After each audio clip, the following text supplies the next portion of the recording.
Well, I hope somebody can hear him. I hope somebody can hear me. We are underway with this edition of Longshore and McKnight. He's John Longshore. I'm Barry McKnight. And How about that? There we hey, go. there we go. There we go. Yeah. I got you. That's why we got to come on a little earlier and test this kind of stuff. We'll have to get that to the producer, make sure we get that straightened out. Awesome. But as I was saying, yeah, it is a Wednesday here with Longshore and McKnight, and we're glad that you are with us. We're glad that Barry is back because we've been anxiously waiting for the last 2 days to hear about the big awards ceremony that you attended, and of course, we're presented an award as Broadcaster of the Year. Tell us about it. It was great. I missed you guys and everything, but I was gone. My wife Dee and I went to Greensboro, North Carolina for the National Sports Media Association Broadcast Awards. Beautiful resort in Greensboro. It's called the Grandover. And the setup is, they had sportscasters, sports writers from across the country. Every state, except I don't think Alaska had one. Every state had a state sportscaster of the year and a state sports writer of the year that were honored. And I was honored to be one of those from the state of Alabama, sportscaster of the year in the state. So they had all those and the family, the wives and all that kind of stuff. But it was also a Hall of Fame induction. A lot of guys got inducted into the NSMA Hall of Fame. And they also, Ian Eagle was the National Sportscaster of the Year from CBS. He does Final Four, he does NFL, and he spoke. He was great. Mike Tirico was there. He was actually entered into the Hall of Fame, and he spoke. He was the one that presented me with the Sportscaster of the Year award for the state of Alabama. And it was funny because, they go chronologically. And so I was right at the beginning. And I didn't listen as I'm going across the stage to what they were saying. I knew what I had, submitted a short bio. And so I'm walking across, and Tirico is there with the award, and he shakes my hand. He said, "Oh, you were on Jeopardy." And I said, "That is a true story, Mike." And he said, "That's a great piece of trivia." I said, "Thank you. It's a pleasure to meet you, and all that." So, and it was we're glad that you cleared that up for us because we played the clip yesterday on the show, and we all noticed that Tirico said something to you, and I'm thinking, he's got to be asking Barry about Jeopardy. I mean, that's what I'm going with. Most of the time. That's something where a guy going to wait a minute. Did this guy just say this guy was on Jeopardy? I got to find out more about that. That was a great nugget that you threw out there because everybody in the audience is going, wait a minute, that guy was on Jeopardy? No way. Yeah. It was funny because he was a great guy. Afterwards, you had to get pictures made and everything. And when it was all over with, and he spoke for a while, it was kind of a Q&A. So did Ian Eagle. So did Dan Shaughnessy, who's a national sports writer of the year, and Ken Rosenthal. No, Shaughnessy was in the Hall of Fame. Ken Rosenthal was National Sports Writer of the Year. So they had a little Q&A with Wes Durham, who and we've had on the show multiple times. And then after it was all over with, Dee and I were walking out, congratulations and everything. And Tirico and all of the Hall of Fame inductees and all the national sports writers had to go out to get their pictures taken. And Dee held up to let Mike said, "Congratulations again, Barry." And I said, "Thanks very much." And Dee held up for just a moment. He said, "No, please, after you." And she says, "Wow, Mike Tirico just let me go in front of him." That was pretty funny. That was gentlemanly. Very nice. I kept thinking you would have really enjoyed it. There's a lot of folks there that obviously. And I thought for a moment, normally when I'm in situations like that and I'm talking to somebody, normally the question I always get is, how do you put up with that Longshore? Yeah. I mean, that I've had to deal with that for many years. Yeah. And I haven't had a good answer to it yet. But so I thought that was what it was going to be because, we mentioned the. Well, I was wondering, I thought that too. Those were the two choices, asking about Jeopardy or him making the comment. How do you work with that Longshore? Yeah. I do get a lot of that. You mentioned our program in your introduction. So I thought, wow, man, I'm surprised he got the award if they knew that, but I guess they'll let some things slide. Well, you would have enjoyed it. There was again, there's a lot of people that a lot of people that we've had on the show before. There must have been 300 people in there. Wow. And it was really nice. Plus, they also had a beforehand, and I didn't take part in that. I went to high school up there just outside of Greensboro, so I took Dee on a little sightseeing trip to some of my old haunts. But they also had a symposium for young broadcasters where Tirico's great, by the way.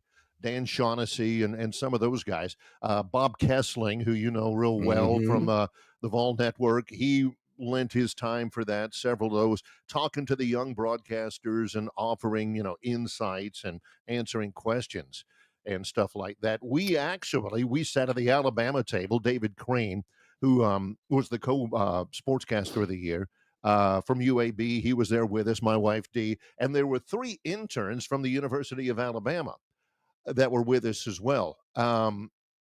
Maybe 4. They have an NSMA chapter at the University of Alabama, which is great.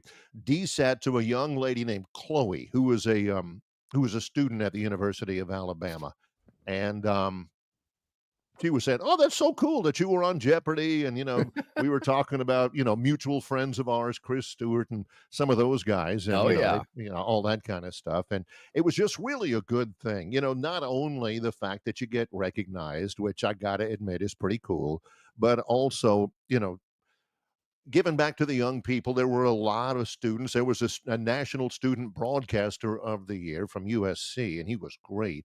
But all in all, just really super nice. And really a guy like Tirico with his stature in the sporting events, from Olympics to Super Bowls to U.S. Opens, Opens, on NBA this spring. So the guy's done everything. Yeah. He might be one of the most, if not the most, recognizable voices and faces. The guy there again, from the Olympics to the Super Bowl, but he Monday Night Football. He's done a lot of big time stuff, and for him to come to an event like this and give back and show his appreciation, that says a lot about a guy like Mike Tirico.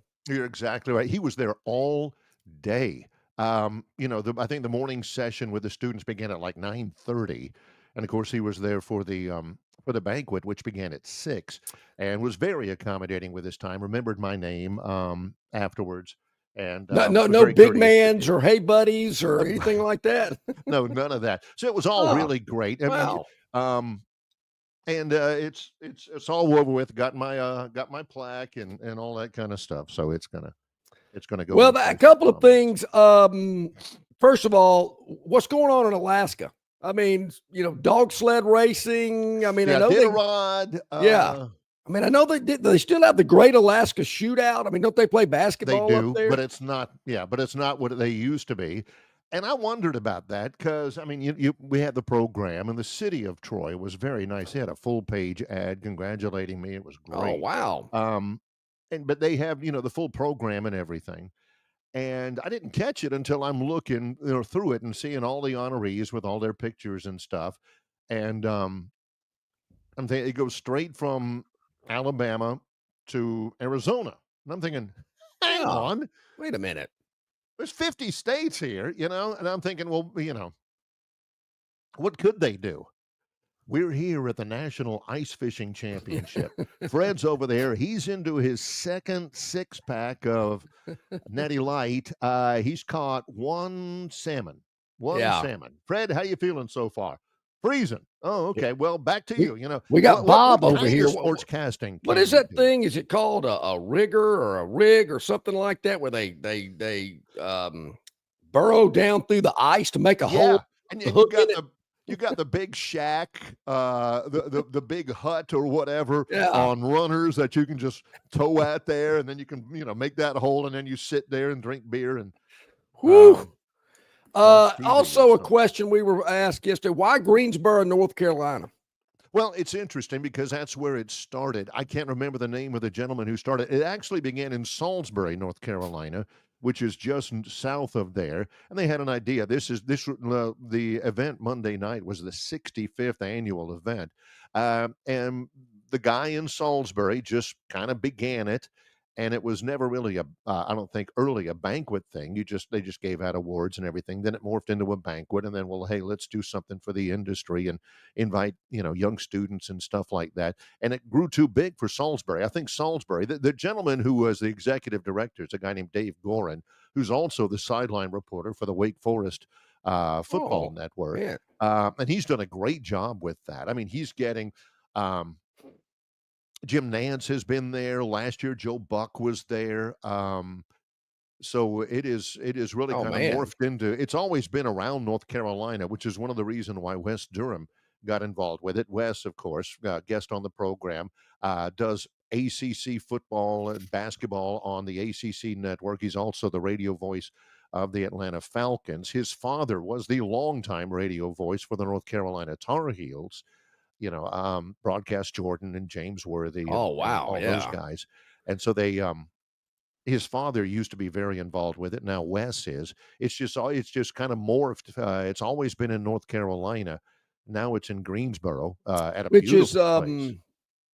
That's what Greensboro, High Point, Winston-Salem. Aren't they all kind of there together? That's exactly right. You got it. It's called the Triad, and it's basically, there's not 20 miles between any of those places, and it's a beautiful place. And I graduated from high school in that Triad area in a little town called Burlington.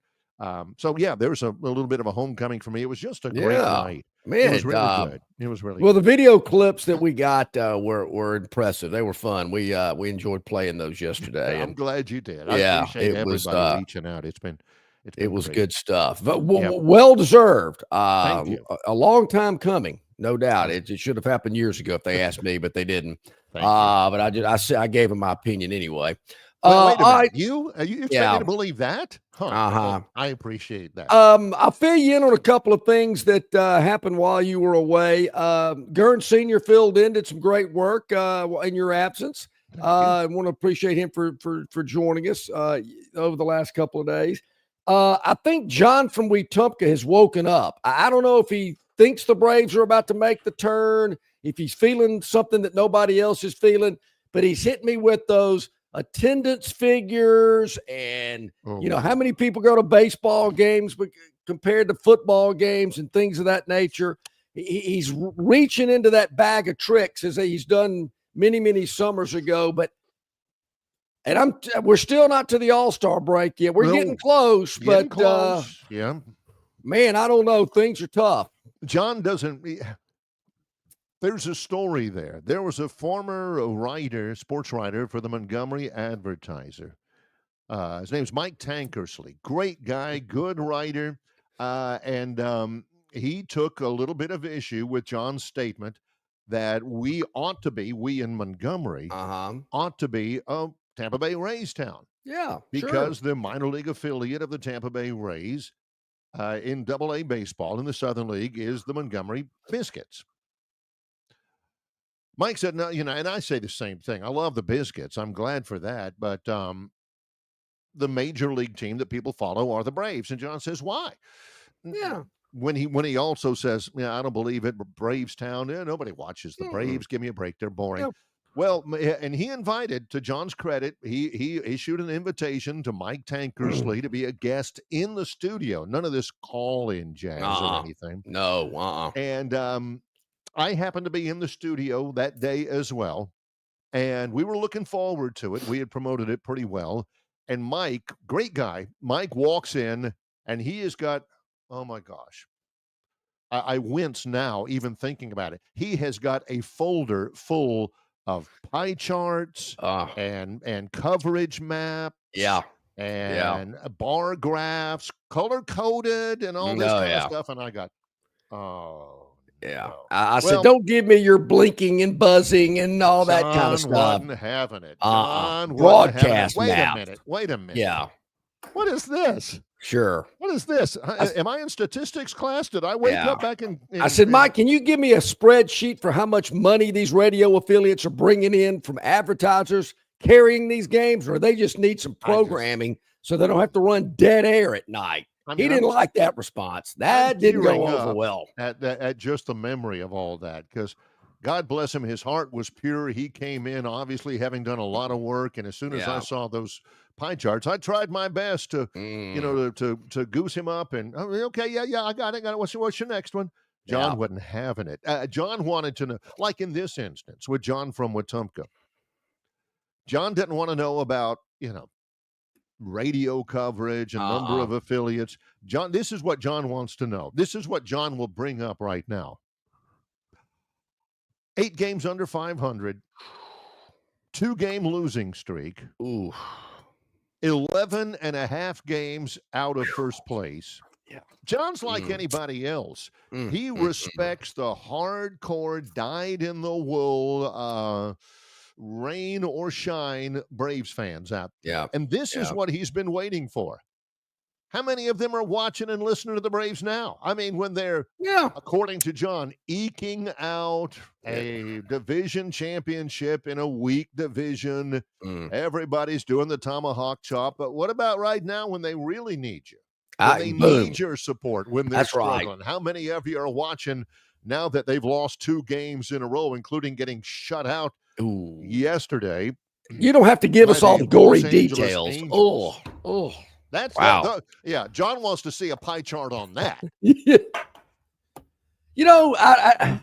I'm with you. I didn't want to bring up all the gory details, but it's not looking good. But John, I appreciate you. You're steadfast. You're hanging on. Braves fans are a lot like Auburn football fans. Won a couple of championships over the years, gotten close many times. So much heartache and disappointment when it all's on the line. But you hang tough, you're dedicated, you're loyal. I get it. Hey, Terrence, I see you from Ocala today. Thanks, Terrence, for getting in on the River Region Straw chat line. Bill from Baltimore. Theotis. If Theotis is not on the chat line, something's wrong. Yeah. Are we on the air? He's Theotis says this. Theotis says they requested a bio from somebody they already deemed most deserving. What's wrong with this picture? They had to have something to read as I crossed the stage. Yeah. And so I just gave him a couple of things and he read it. That's kind of a standard operating thing. When I was on Jeopardy, I had to come up with 3 interesting points about me. I had to handwrite it on an index card and hand it to Alex during the commercial break. He always has that chit-chat deal. That's kind of a standard in the industry here. Man. All right. When we come back, it is about 18 minutes past the top of the hour. Later today, CJ Duncan at the top of the next hour from Yellowhammer News. The Money Line Magician, Josh Harris, at the bottom of hour number 2. But, Barry, when we come back, I feel it is, my duty. Go ahead. I hate to do it, but I've got to talk a group of fans down. Things are not going well. They're getting a little anxious and disappointed. They're bickering amongst each other, and I feel it's my duty to just calm the waters when we get back. That's coming up as well. Glad you're along with us, everybody on our chat line. Good to see all of you. He's John Longshore. I'm Barry McKnight.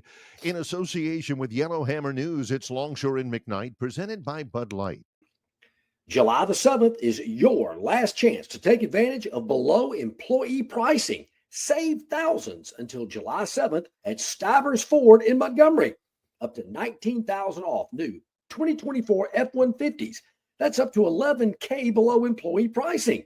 Up to $15,000 off new 2024 Expeditions. That's up to $9,000 below employee pricing. And up to $11,000 off new 2024 Broncos. That's up to $8,000 below employee pricing. Take advantage of these and so many more offers during this incredible tariff buster pricing sale going on until July 7th at Stivers Ford in Montgomery, 4000 Eastern Boulevard. On the basketball court, the soccer pitch, or even the golf course, your crew brings their best not just for the win, but for that post-game celebration. When victory tastes like Michelob Ultra, it's worth every drop of sweat. And if you don't win, you'll still get the beer. It's just on you. Superior is worth playing for.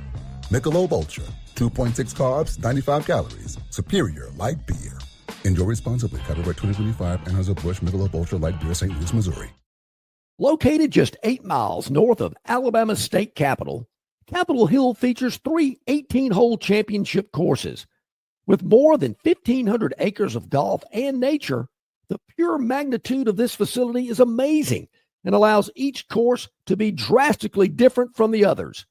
Capitol Hill also features an innovative 360-degree driving range 400 yards in diameter. Capitol Hill offers a fully stocked pro shop with the latest equipment and apparel. Great food and beverages in the clubhouse can be enjoyed both before and after your round. Get your group together and hit the trail. Go to rtjgolf.com/Capitol Hill for tee times and more information.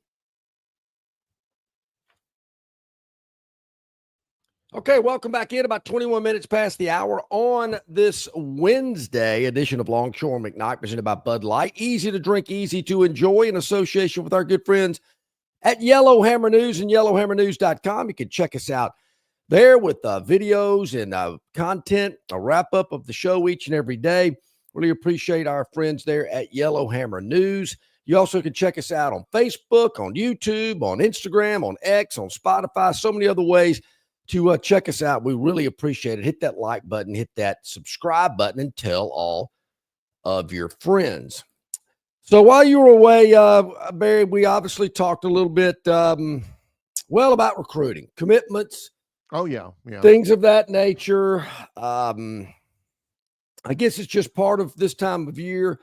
And one side of the state seems to be overly excited and very giddy, and they're kind of – the giddy meter is rising even today with news.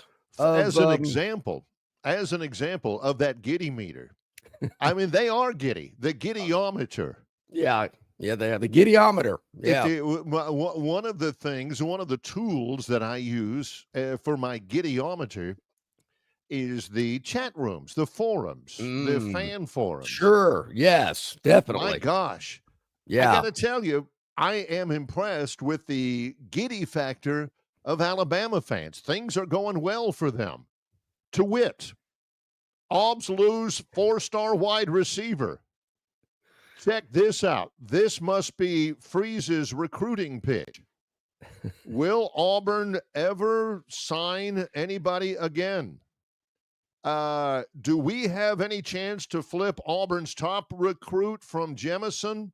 And underneath somebody puts, have we even offered? The giddy factor for Alabama fan over Auburn losing a commitment from a guy, Denarius Gray. 3-star? What was he anyway? Come on. 24/7 Sports has him as a 4-star wide receiver. Yeah, I was trying to kind of lowball him. The first commitment in the 26 cycle, he has flipped his commitment. Don't say it. Kentucky. Don't do it. Ooh. Kentucky. He is the number 52 player from Florida. The giddyometer from that is even higher. And Alabama fans are giddy.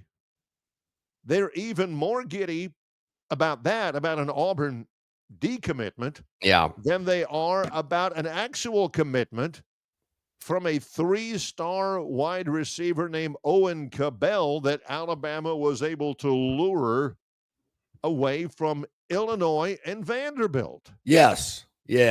Now, Bear, I will say this. On one side, the giddy factor for one fan base right now is at an absolute peak now that Auburn has lost, admittedly. Is there anything there about is there recruit. anything, maybe that was a couple of days ago.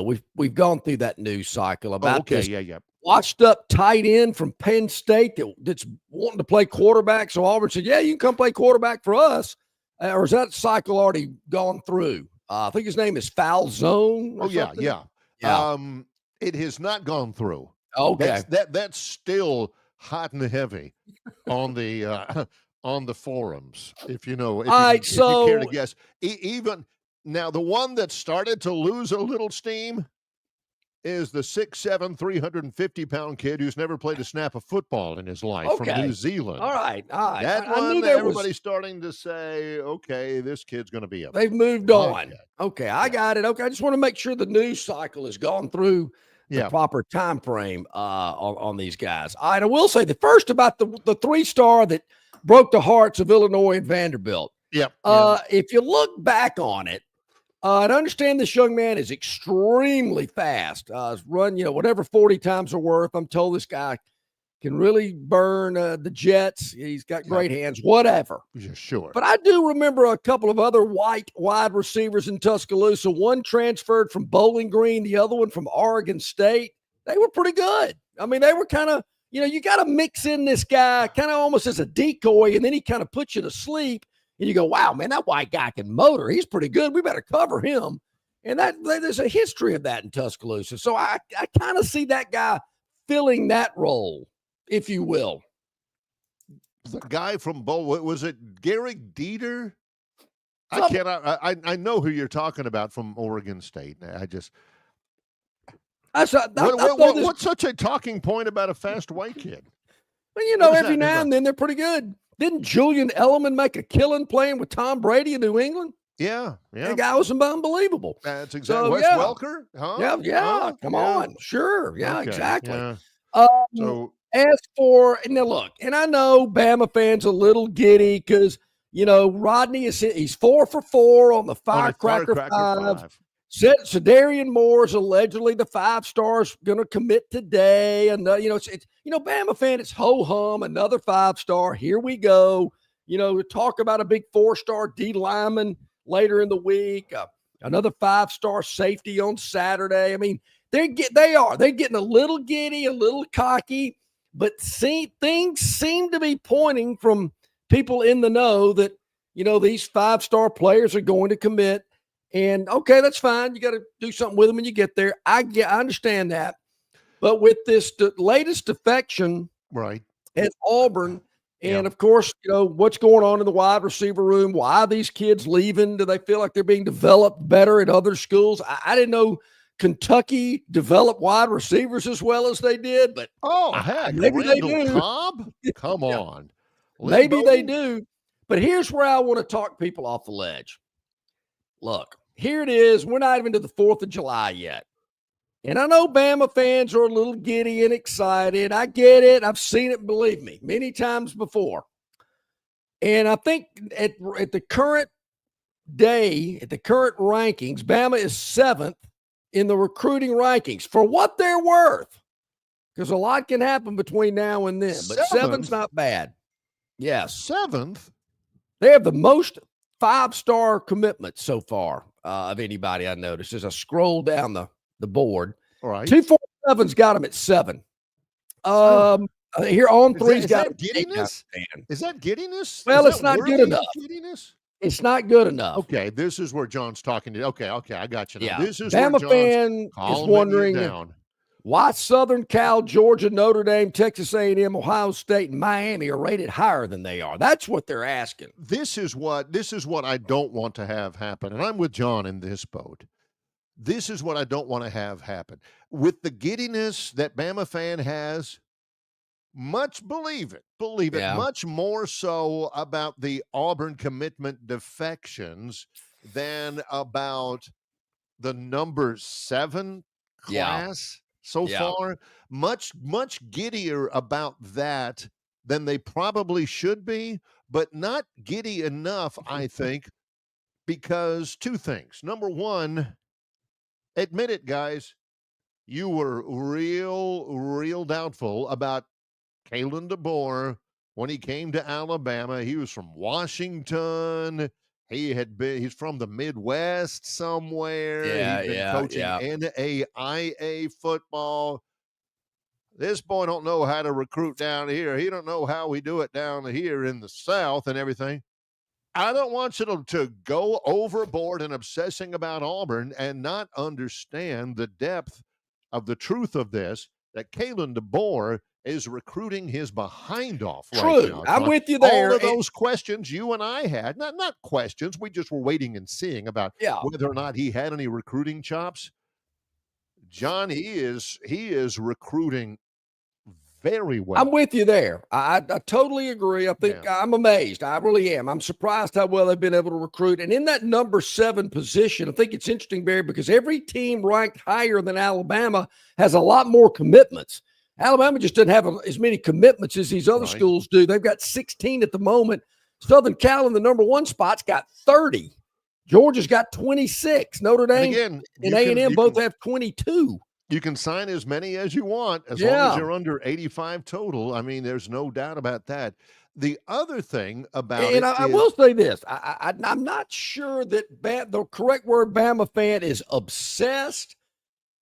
You know, this time of year, ain't nothing going on. It's slow. People are looking for something. What does Bama fan look for?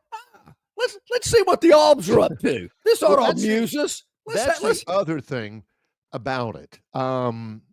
Maybe Bama fans confirm this, because I'm wondering, was it more fun to gig the Albs about beating them in recruiting when it was more about the quality of the team or the quality of the school or, the history and tradition, as opposed to nowadays when Alabama is doing really well, but you look at, say, AL.com, and the lead story reads, "How much will Alabama football have to spend for a national championship roster in this new era?" John, that makes everybody think that they're doing it for the money. Oh, yeah. And you know what? There ain't no doubt. They're right. It ain't about no doubt about Ozzie Newsome played here. It ain't about Joe Namath, Joe who. It's not even about Greg McElroy or Derek Owens Lassick or Sherman Williams or anything about that. Does it take some of the shine off of recruiting? And it shouldn't. I mean, you're recruiting who you want to recruit. Much of it now is about, hey, how much are we going to have to spend to win a national championship? Well, I think that's what it's come down to. But I said this 25 years ago. And that older gentleman that called in that was not happy with me saying it, didn't want to hear it. But 25 years ago, I told everybody, kids don't care. They do not care that Bear Bryant coached at Alabama or Shug Jordan at Auburn. They don't care about Denny Chimes or the Eagle flying. It's all about how soon am I going to play? How often are you on TV, and how quick can you get me to the NFL? That was the big thing 25, 30 years ago. Now, what was going on under the table was, well, whatever. But those were the 3 things we knew about, and that's what they wanted. Crimson jersey, I don't care what color it is. Tommy Lewis? Yeah, what am I playing? Harry Gilmer? Bart Starr? So we've morphed into, there again, back, it was great facilities. It was everybody trying to, one up each other with the glass and steel and concrete, the big, workout rooms and football only facilities and indoor practice field. It was all about that. Not anymore. About how much are you paying me?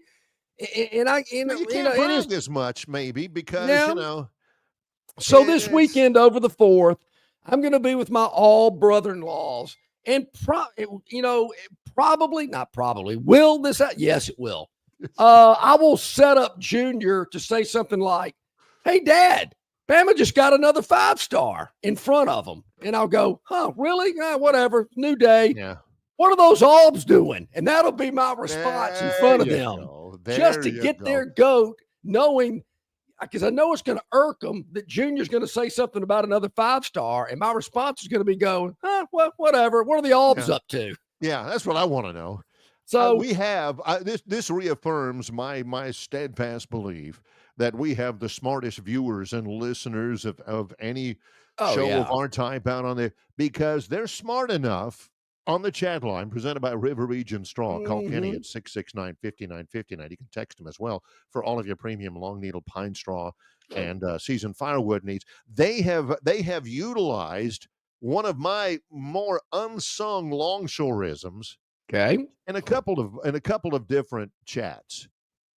This has been good to John over the years.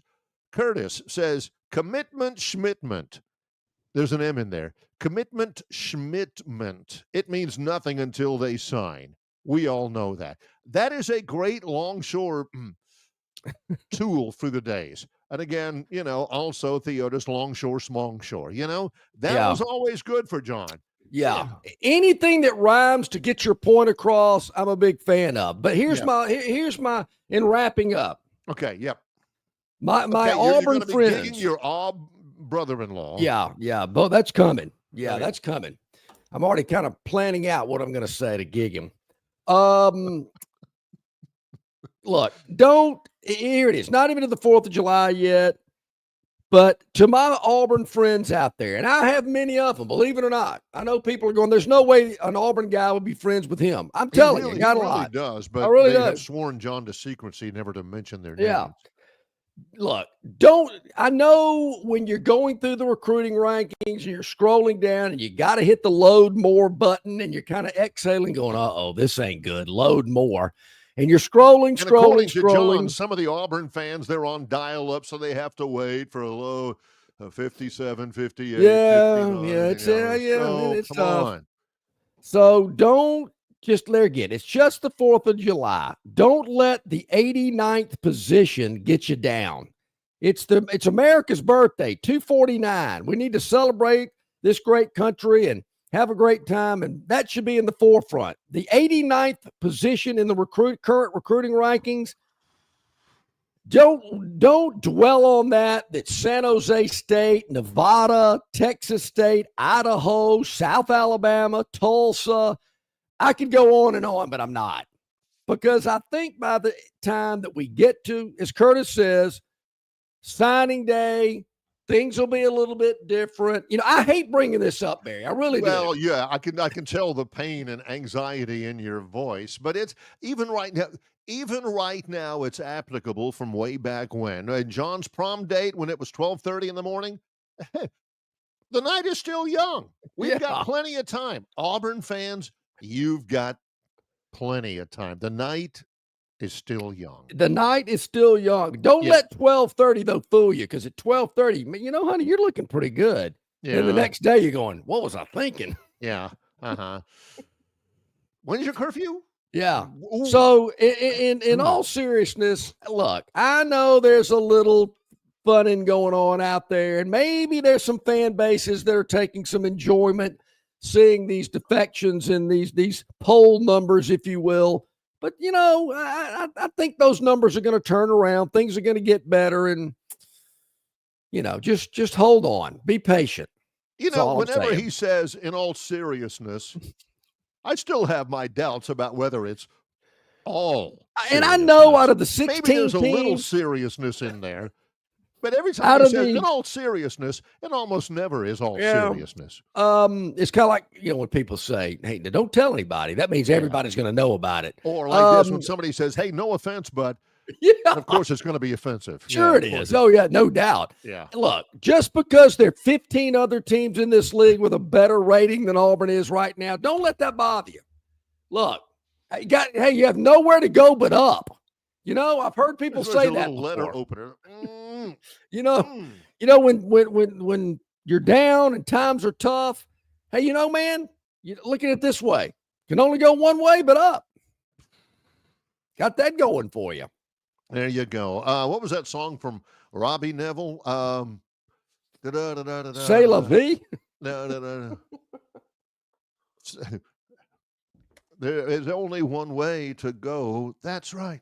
Yeah. C'est la vie. Yeah. Well, when we come back. Hold on, Auburn fans. I'm telling you, things are going to get better. Words of encouragement from John Longshore. We ought to have a segment on that. Didn't Howard Jones have a song with the lyric, things will only get better? Yeah. And do you feel scared? I do. Yeah. Whoa. Why would you? Stay with us. We're underway. Hour number one. Still plenty left to go through. It's Longshore and McKnight in association with Yellowhammer News, presented by Bud Light. Why Hands? At Hands Heating and Air, you get this area's highest ranked service provider with 24-hour repair service, no overtime charges, and their same-day service guarantee. Plus, instead of other companies' 30-day repair warranty, Hands gives you a 3-year repair warranty. Hands Heating and Air is here for you 24/7, 365. And service is not just something they do, it's their way of operating, for you in mind.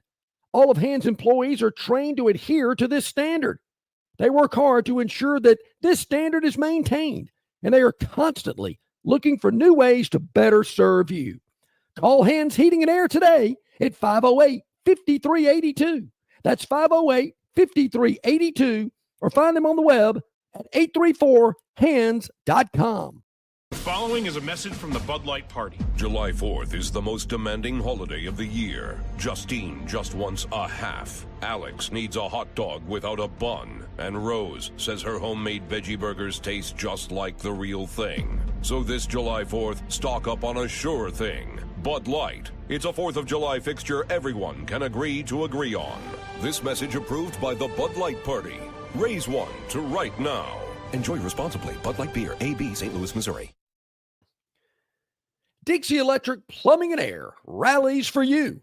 No matter the problem, Dixie will tackle it. Their licensed and trusted electricians, plumbers, air and garage door technicians are ready to win for you. From toilets to garbage disposals, circuit breakers to HVAC systems, Dixie never fumbles. Don't throw away your hard-earned money on second-string contracting companies. Score big with Dixie. After all, they are your biggest fan. Visit calldixie.com or dial them up locally at 262-2946. Okay, about 19 minutes to the hour today. CJ Duncan, Yellowhammer News, joins us at the top of hour number 2. I thought this was a good question. I'm just curious myself. I don't know if you know this off the top of your head. Most of the time you do. And I don't know if they're piling on or not in the VIP River Region Straw text hotline. But I thought this was interesting. It says maybe Auburn can't hold on to a wide receiver because their last 1,000-yard wide receiver was Terry Beasley. No way. No, that can't be right. No way. That can't be right. No, who was the kid from Selma that came into our studio that went on to play for the Seahawks? Obamanu, yeah. Was he a 1,000-yard receiver? Shodu, Darvin Adams. I don't know. I don't know off the top of my head. I just thought, man, that was like in the early 70s. No, see, what the deal is about this as much as anything, really, if I can look at it from the Auburn perspective, I opened it by talking about how giddy Alabama fans are that Auburn has lost, was it 3 commitments in the last couple of weeks? Maybe 4. 3 at least over the last couple of weeks.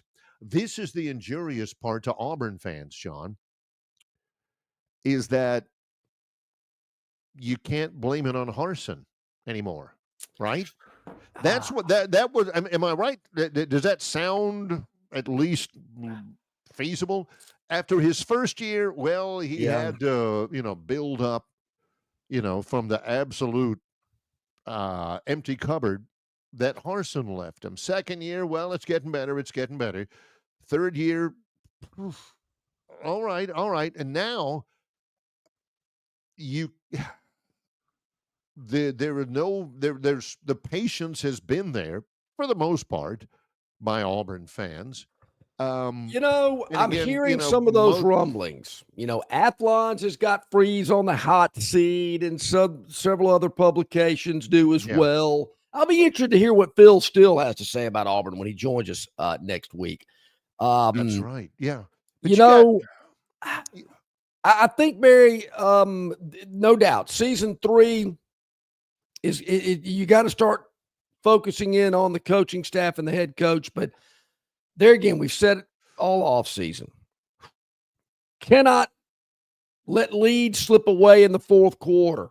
Yes. Can't have embarrassing type losses. You got to get rid of those. I think if Auburn loses mistakes in key parts of the game, which definitely contributed to, well, maybe provided the difference in at least 2 losses last year, maybe 3.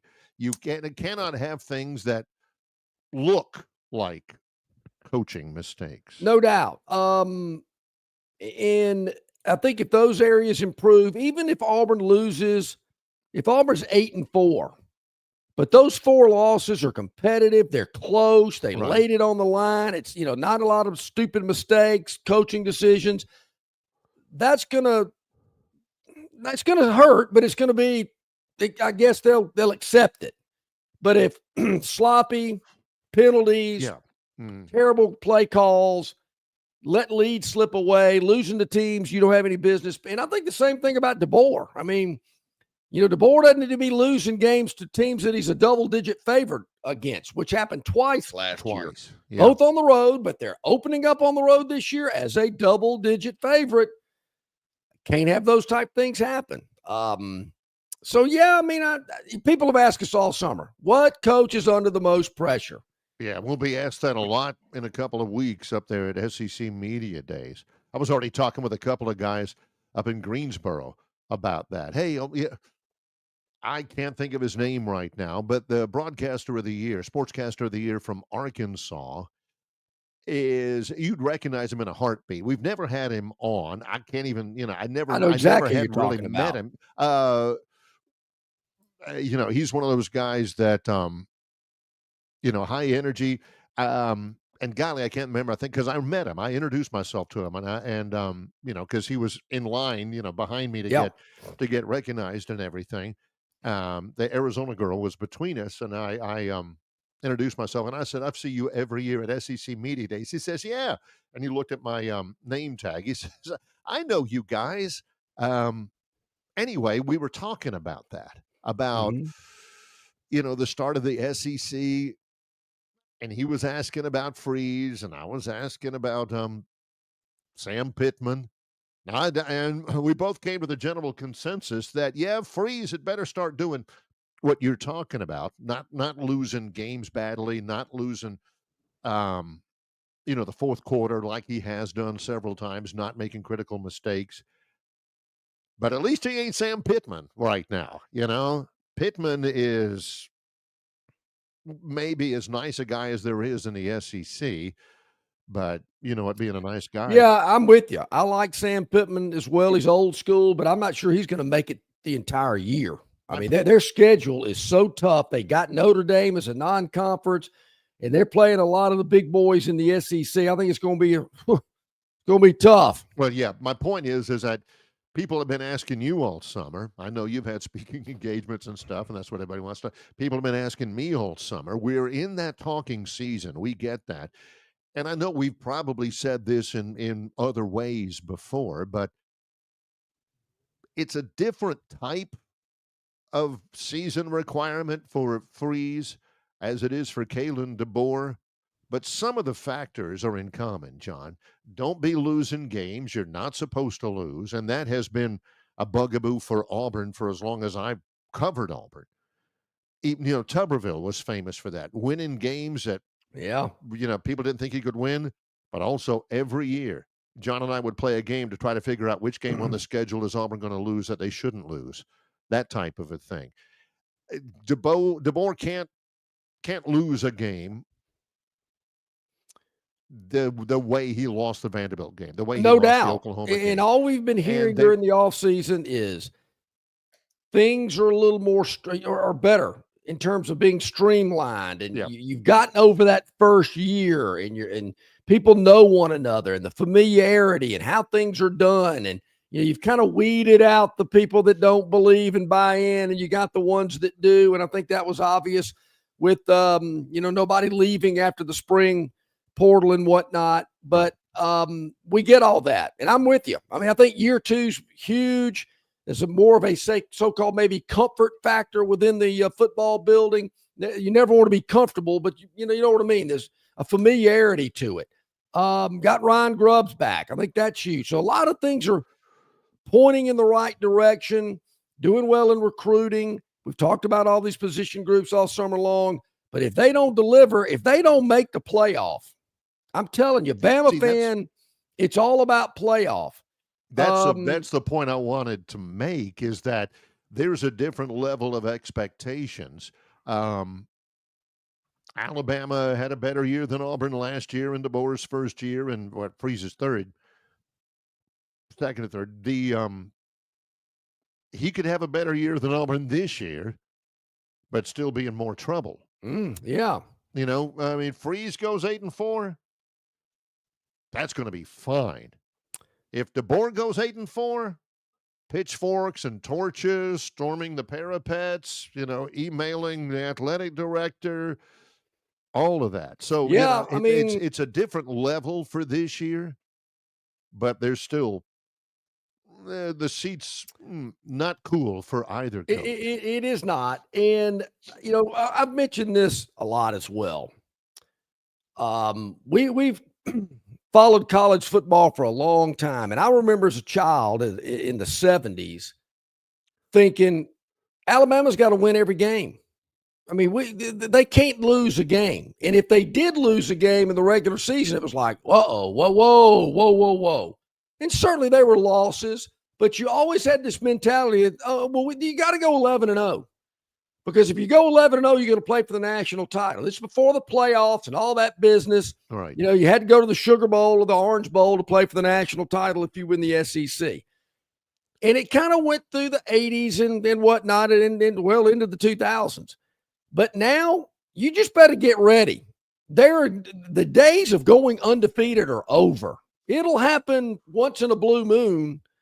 But I really believe with the way college football in particular is structured now, with everything that's going into it, NIL transfers, money, the whole deal, right? More games to be played, you're not going to go undefeated.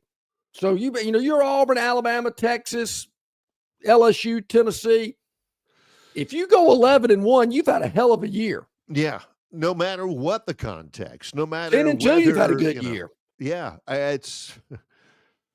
it ain't like it used to be. And because I heard somebody say this, taking a step backwards. It's that, John, everything's changed. The college game this upcoming year, now that schools can pay players directly for the first time, and it started yesterday, 1st of July. Checks went out. But the college game that you'll see this year, it's better on the field, better, more athletic. I think, you know, the talent is spread around pretty much more evenly than it was when John and I were in our mid-teens. But everything else about college football does not resemble at all the way it was. No. Even the game day atmosphere is different. We've talked a lot about that. Totally different game day.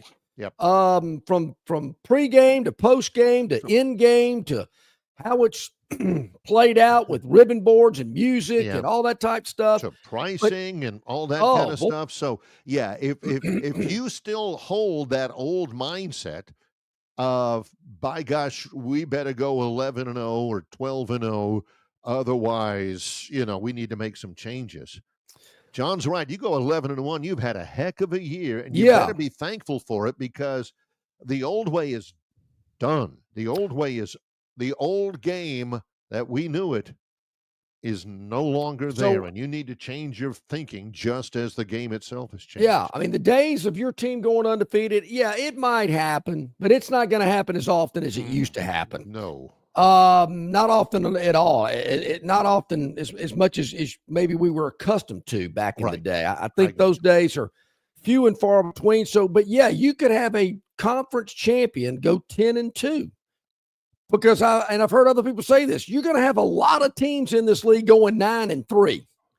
There are going to be a lot of 9-3, kind of a cluster of 9-3 teams every year.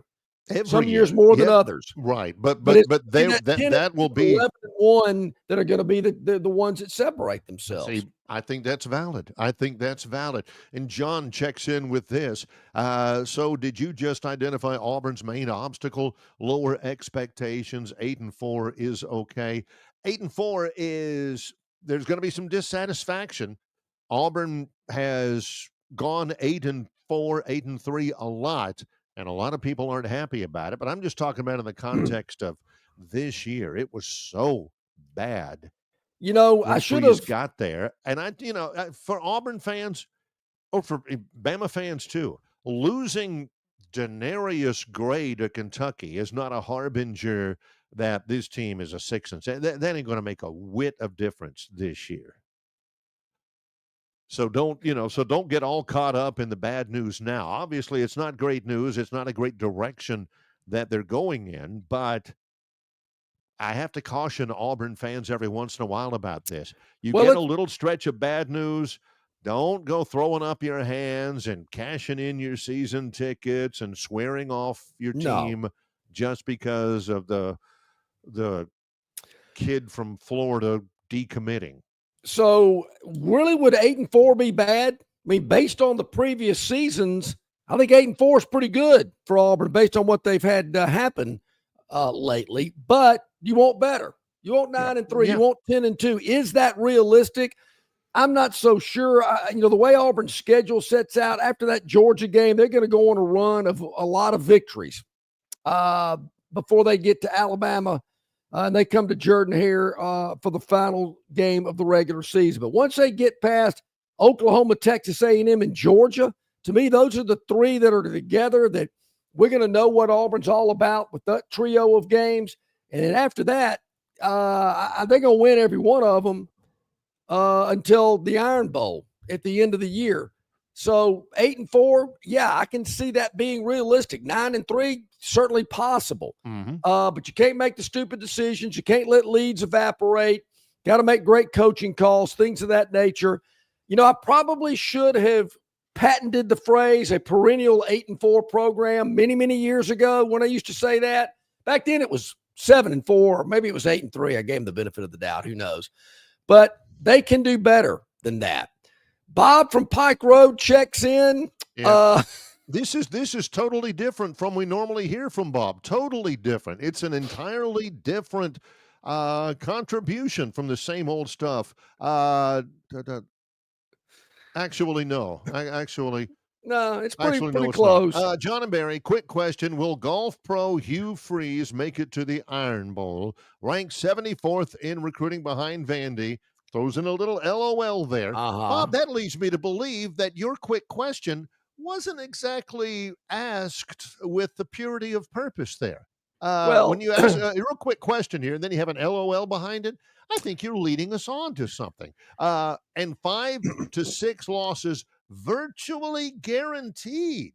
I didn't realize that. So disaster in the pasture in Lee County. That's a milestone, and we want to recognize this from Bob from Pike Road. This is the 400th time that Bob has referenced disaster in the pasture. Number 400. Yeah, he should have patented that. Yeah. He should have put a patent on that one. That was a good one. But, Bob, you're cutting yourself short, my man. Auburn's ranked 89th in the recruiting rankings. Where are you getting 74? Are you giving them too much credit, Bob? You're giving them too much credit, Bob. 16th in the league, 89th in the 247 poll. Yeah, John, I see you working. They got to go to Baylor on the road. They're going to beat Baylor. Look, if they don't beat Baylor, Freeze shouldn't get on the plane home. That's ridiculous. And Bob, I thought I made a good point of how Auburn possibly could finish 9-3, at best 10-2. Yeah. But I see a path to a possible 9-3 season. Not a smooth one, but I see a path. Yeah, he says we hear this every preseason. That's coming from Bob? That we hear that every preseason? Are you tired of hearing the same things over and over again? Man, I am so tired of hearing the same things over and over again. I am so glad we're getting close to media days, the kickoff of the season. Bob from Pike Road getting back in the rotation. Is Danny from Margaritaville coming out of hibernation as well? Where's that guy been? So, when we come back, our buddy CJ Duncan will join us to start off our second live hour of the show. It's Longshore and McKnight in association with Yellowhammer News, presented by Bud Light. Known by avid golfers as one of the most beautiful and challenging stops on the Robert Trent Jones Golf Trail, Cambrian Ridge in Greenville lies just 40 miles from Montgomery. It is well worth the ride for any golfer looking for 27 holes of jaw-dropping golf. The greens have been redesigned to accommodate the higher green speeds associated with their installation of the latest generation of ultra-dwarf Bermuda grass. Cambrian Ridge offers a fully stocked pro shop with all the latest equipment and apparel. Great food and beverages in the clubhouse can be enjoyed both before and after your round. Get your group together and hit the trail Go to rtjgolf.com/Cambrian Ridge for tee times and more information. All right, man, grab a Budweiser and take a knee. It is the best time of the year. It's baseball season. That means sunshine. It means behind-the-back peanut tosses. And it means sharing some cold, frosty Budweisers with your boys. Because there's nothing more American than watching America's game with America's beer. So let me ask you something. Are you ready to bring your A game? Are you ready to cheer every frozen rope down the line and amazing catch at the warning track? Are you ready for pitchers' duels and slugfests? Tell me, are you ready for the thrill of an incredible walk-off victory? I can't hear you. Are you ready for Budweiser and baseball? Then get on your feet, raise an ice-cold Bud, and let's make this season larger than life. Great times are waiting. Get some Bud! Enjoy responsibly. Budweiser Beer, Anheuser-Busch, St. Louis, Missouri. All guests of Longshore McKnight appear on the City of Montgomery guest hotline. Check out the most interesting and informed personalities in sports covering Auburn, Alabama, Troy, ASU, and all the major teams from across the country. John and Barry have the best guests brought to you by the City of Montgomery. To find out everything you need to know that is going on in the capital city, check out montgomeryal.gov. That's montgomeryal.gov, the capital of dreams. Okay, welcome back in, everybody. Just a little after the second hour of the show today on this Wednesday, Longshore and McKnight, presented by Bud Light. Easy to drink, easy to enjoy. Make sure you stock up with plenty of Bud Light or any of those great AB products during the long 4th of July holiday weekend. Fast approaching. It's going to be hot. Nothing quenches that thirst better than an ice-cold Bud Light. Quickly, before we get to CJ Duncanberry, my Auburn friends on the VIP River Region Straw Hotline. There are some. Whoa. That's true. It is true. Right. Have informed me that Ronnie Daniels also was a 1,000-yard receiver. There you go. That 1 year he was at Auburn. There you go. Auburn's had some great one-year players. Ronnie Daniels, Cam Newton, Rudy Johnson.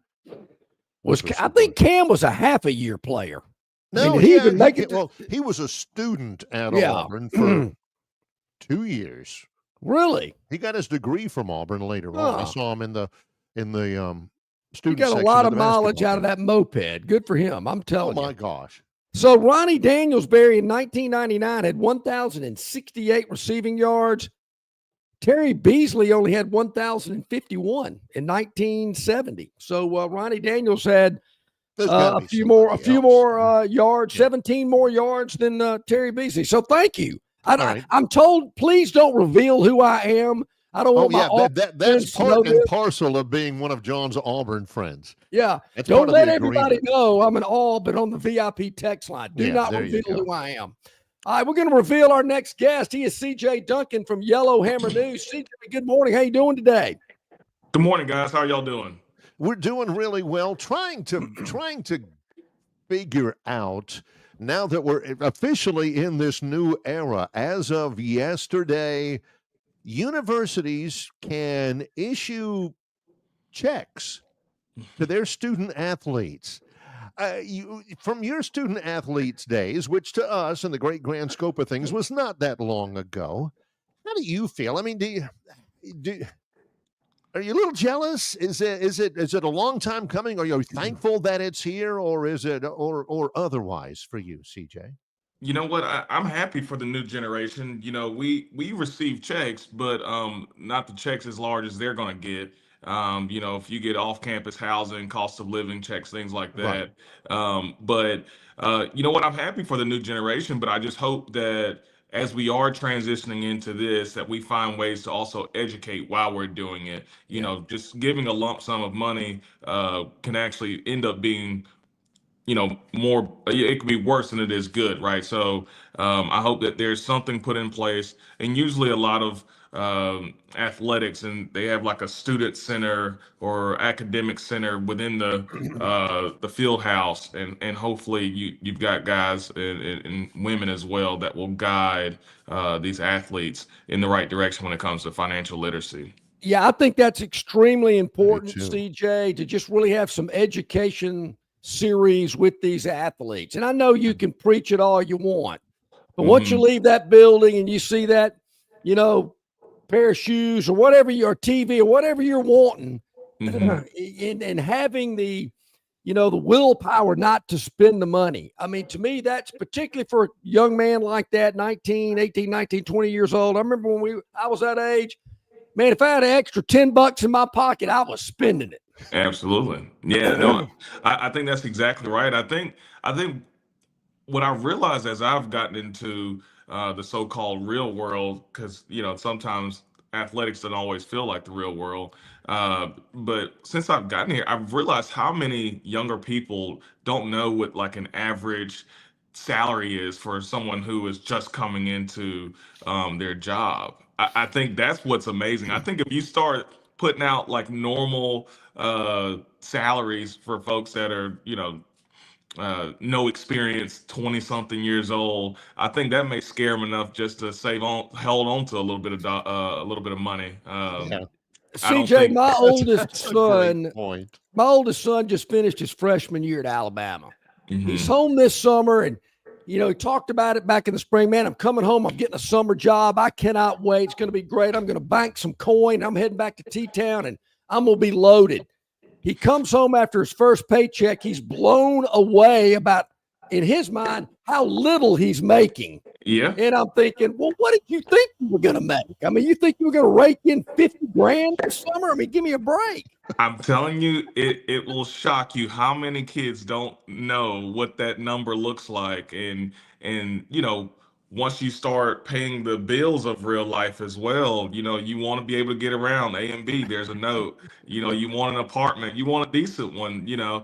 That's another note. So there's a lot of things that go into it that a lot of younger folks have not considered. I'll just say that. Yeah, that's great perspective. And again, it's going to be a learning experience, I believe, for all of us, CJ, exactly about how this is going to go, how this will affect college athletics and other sports and athletic staffs and things like that. But I wanted to ask you about this as well. With the new era, I'm asking you about, the money. Are you happy? Are you jealous? I wanted to ask you about this. Your final season as a collegiate athlete was 2017, correct? 8 years ago, CJ. Flying by. Yeah, flying man. by. Yeah. But John and I were talking before you got on the air about when we were kids and we were growing up, the difference, the sheer absolute 180-degree difference in college athletics, college football now from when it was when we were kids. It doesn't even resemble the same thing, except the product on the field is a lot better. From 2017, the last year when you were starring for the Vanderbilt Commodores, has it changed that much since then, do you think, competitively on the field?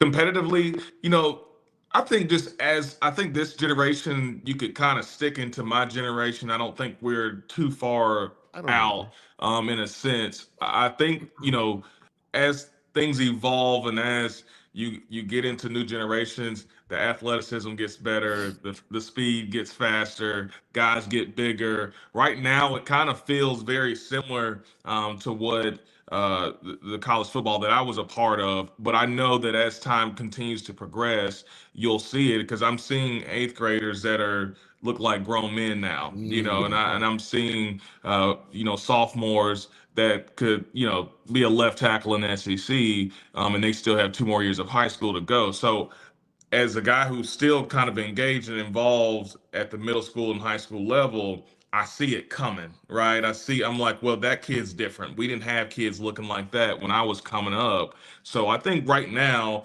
everything still kind of looks very similar. There's a lot of change. There's a lot of noise off the field, but on the field, I think quarterbacks are getting a little bit better. I do think that. I think quarterbacks, they're throwing a lot of passes with 7-on-7 being such a big thing. It wasn't as big when I was coming up. You would do 7-on-7 with your high school team, but they have actual like travel teams, 7-on-7 teams now. And so that's just more reps for those quarterbacks, right? More game-like situations. And so I think the quarterbacks may be getting better, but athleticism and size are still pretty much the same, but it's on its way though.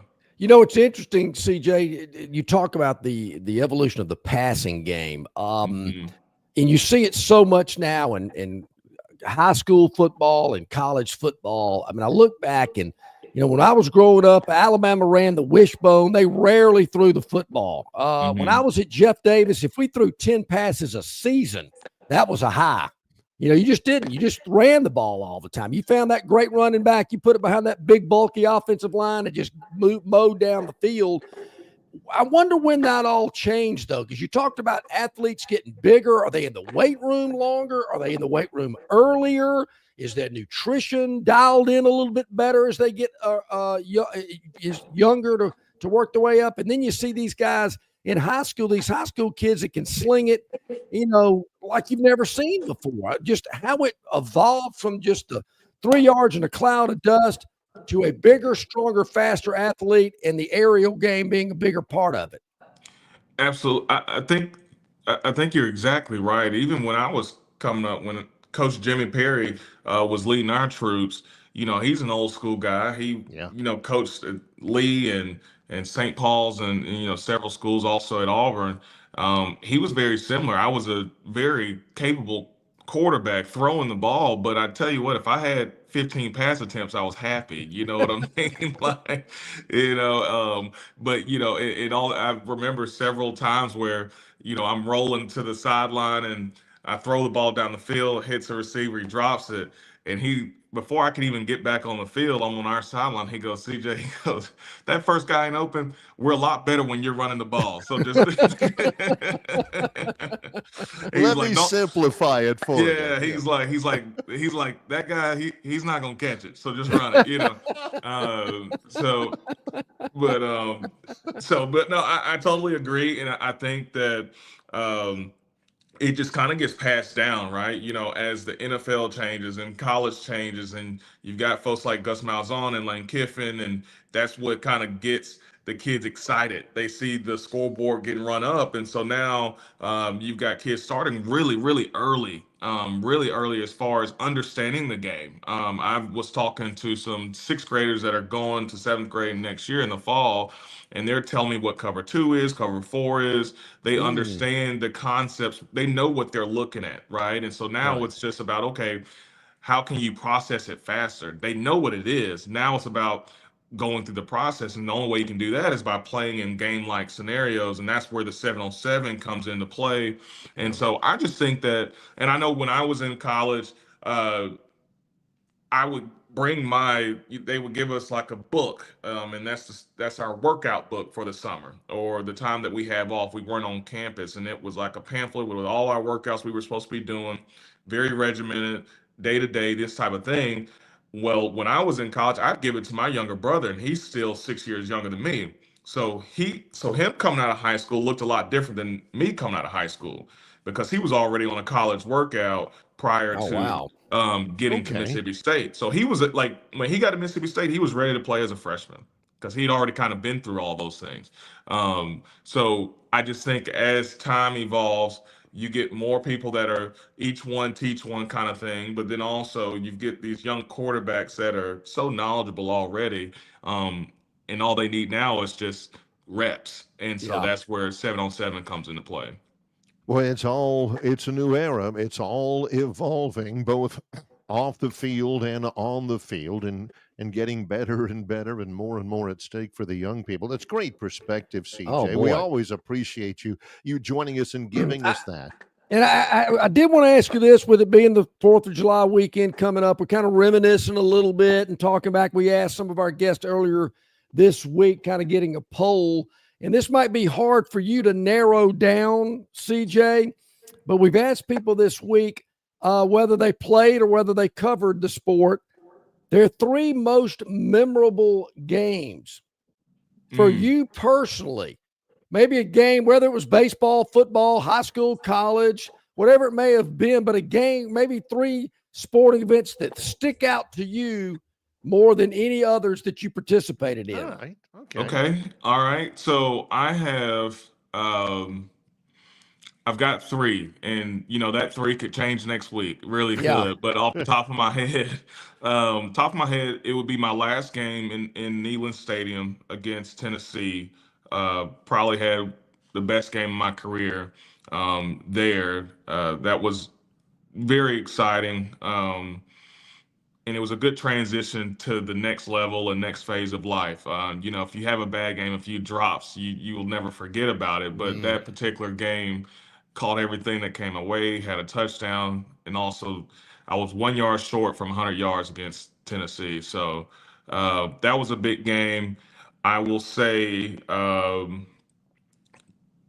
another game was a basketball game in high school when Vanderbilt actually came to see me play. They were not able to make the trip during football season, so I'm still unsure how serious they are about me at the time. And I was playing against St. Jude in basketball. Ended up scoring 40 or so points that game while Vanderbilt was watching, and that they said that took them over the top to go ahead and give me a scholarship. And then the last one would be, oh man, as a kid, there's so many. Won a lot of championships back then, but it probably had to be winning one of those World Series. I was playing with my best friends all summer. We won back-to-back World Series at AUM, and probably the second one is the second World Series championship was probably the best one because I had my dad on the field. He was coaching that year.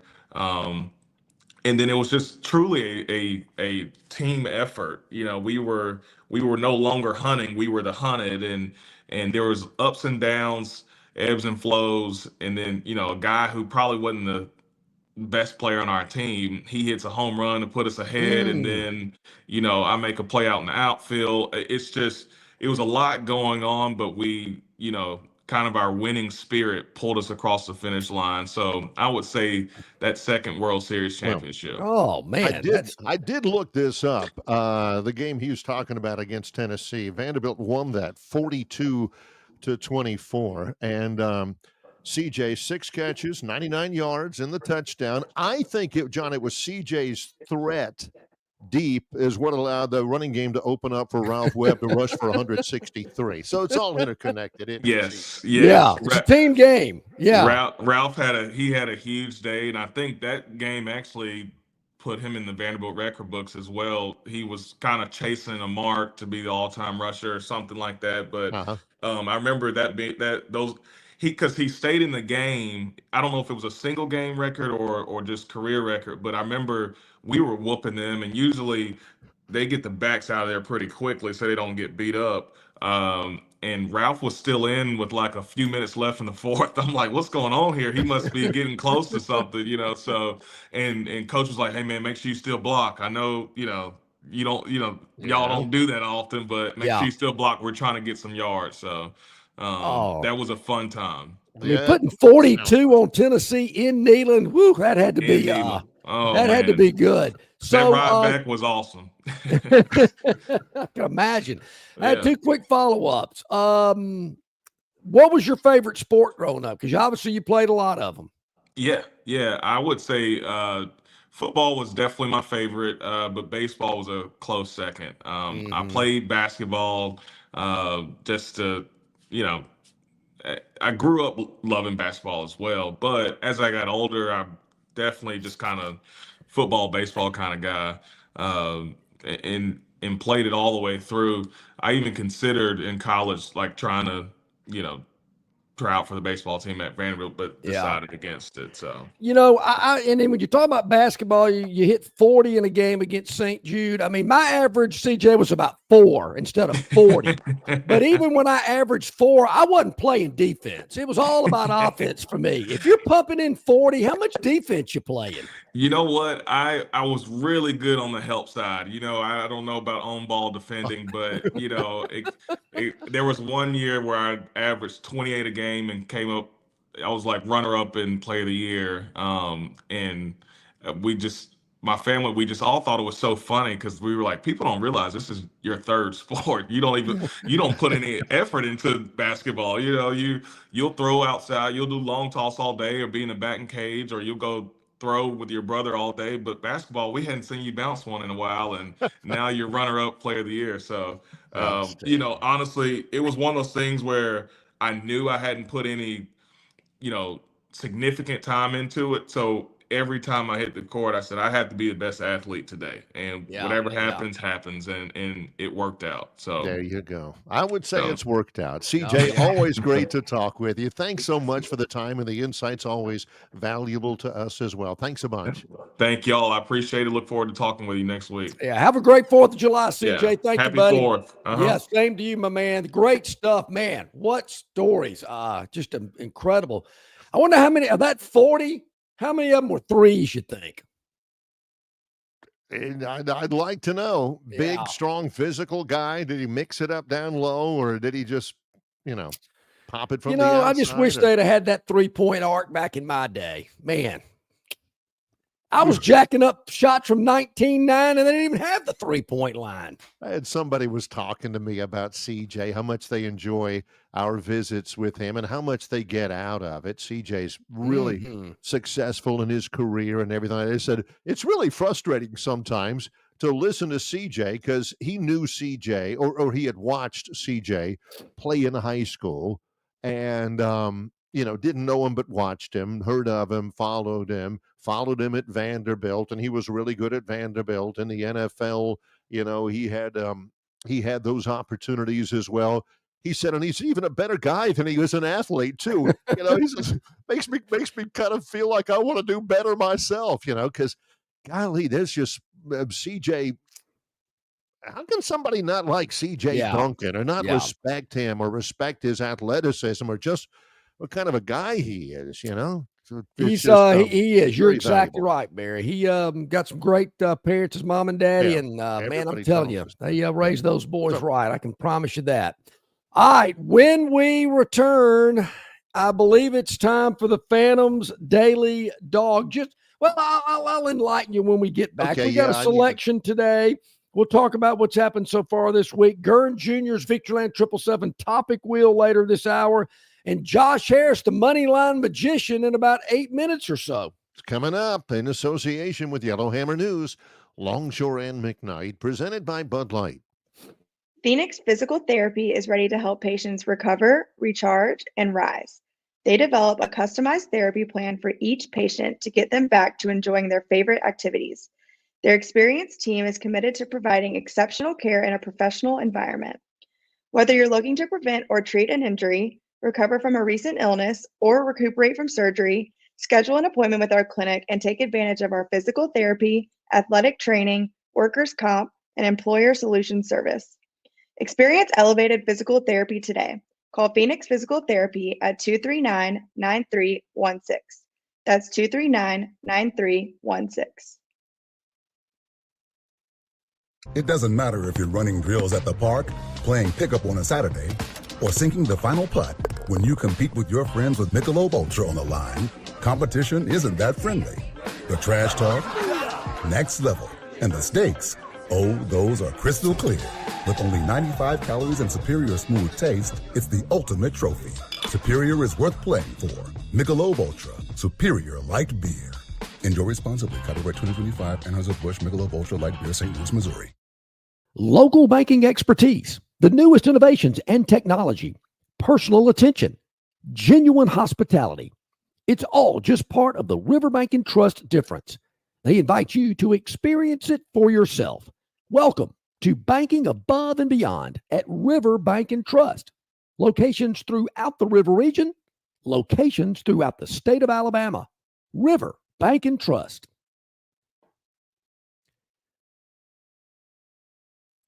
Okay, about 24 minutes past the top of the hour here on a Wednesday here on Longshore and McKnight. Programming note, for all of us here, we wish you a very happy Independence Day holiday. We're taking a little time off. After today, we'll be back again Monday. on the show. So off Thursday and Friday for an extended Independence Day holiday weekend. It's a travel day tomorrow, as they say in baseball. Yes, it is for me. Day. That's for sure. Yeah. No doubt about it. So we're So tomorrow and Friday, we will not be here, but don't fret. We'll be back on Monday. Sure. Yeah. Big week planned next week. And then, of course, the following week is SEC football media days. We'll be in Atlanta. Yeah, it is. Looking forward to that. It is a 4-day event. I know of course, Auburn is on Tuesday. Alabama is on Wednesday. All the other teams sprinkled in throughout the week as well. All right. So the Phantom's Daily Dog today. Yeah. Monday, we had a winner. We won on Monday with our Daily Dog. It was the Baltimore Orioles at the Texas Rangers on Monday. Rangers win the game on the road as a dog. Yep. I can confirm that's true. Yep. All right. That was Monday. So last night we had a game out in the deserts of Arizona where San Francisco was plus 115. My man Birdsong was on the mound for the Giants last night, but he couldn't deliver as Arizona beat 8-2. Yeah, it was basically the middle innings, the third, fourth, and fifth, and the sixth. Yeah. That kind of cooked him there. Okay, so 1-1. I'm glad you looked up the box score, because the box score on that game Monday night between the Orioles and the Rangers, we got the Orioles. We got a 3-0 lead in the top of the sixth. Yeah. This thing goes to the 11th inning. But hey, we still won it. Oh. Still won it. So, yeah. Okay. It's still a winner when John has to look it up the next morning because he didn't see the end of it. Still a winner. Well, I got to confess, I had to look up this one too today on San Francisco and Arizona. All right. I guess fair. Sometimes I take a peek right before I go to bed if it's a late West Coast game. Mm-hmm. All right, tonight. Obviously, there's no cheerleading competition at SeaWorld or World Series of Poker reruns, or maybe the Alabama-Georgia game from 2020 or whenever, because ESPN is actually broadcasting live baseball tonight. They are. I know it's hard. You don't see live baseball on ESPN or really any, easy network to find. You got to, go to whatever, Peachtree TV or whatever it's called. That's one of the reasons why Major League Baseball is giving ESPN the old heave-ho, to be honest. Or is it the other way around? Okay. Well, tonight in Chicago. Yes. ESPN will broadcast the Chicago Cubs hosting the Cleveland Indians. Yeah. Or is it what are they called now? The Cleveland Guardians. The Guardians. Yeah. Guardians are 3 games under 500. The Cubs are doing great. They are 15 games over 500 and in first place in the National League Central. One of those interleague games. It is. I love interleague baseball. We're taking the dog here tonight. Cleveland plus 135 at Chicago on ESPN tonight, 7:05 first pitch. What do you think about the pitching matchup? Well, Shota Imanaga is going for the Cubs. And I remember when they got him, they were really excited about him. So far this year, he's been all right. Okay. ERA at about 3. Now, Tanner Bybee for the Cleveland Guardians, no bueno. Yeah.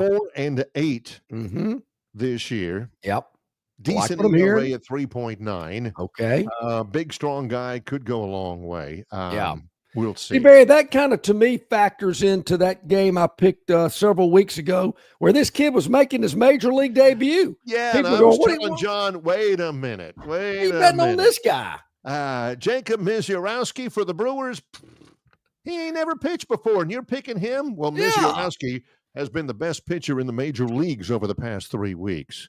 And it was all because of his debut as the main reason why the Phantom went with the we have an extensive research department at Phantom Enterprises to get the lowdown and the nitty-gritty on all these new young pitchers out there in the league. So We had some great info on that game. We feel like we got great info on this one tonight as well. Cleveland plus 135 at Chicago tonight. There you go. When we come back, we'll visit with Josh Harris, our new time slot with him. Primo positioning for him. Mm-hmm. And he delivers. Coming up when we return, it's Longshore and McKnight in association with Yellowhammer News, presented by Bud Light. You're not buying sticks, stems, and pine cones. You're buying premium long-diddle pine straw from River Region Straw. Kenny and his staff have access to the best pine straw in the River Region, full of color that will last all season long. Kenny has locations in Montgomery, Prattville, and Auburn, and no order is too big or too small, from a few bales to an 18-wheeler trailer load. Pickup is available, or your order can be delivered.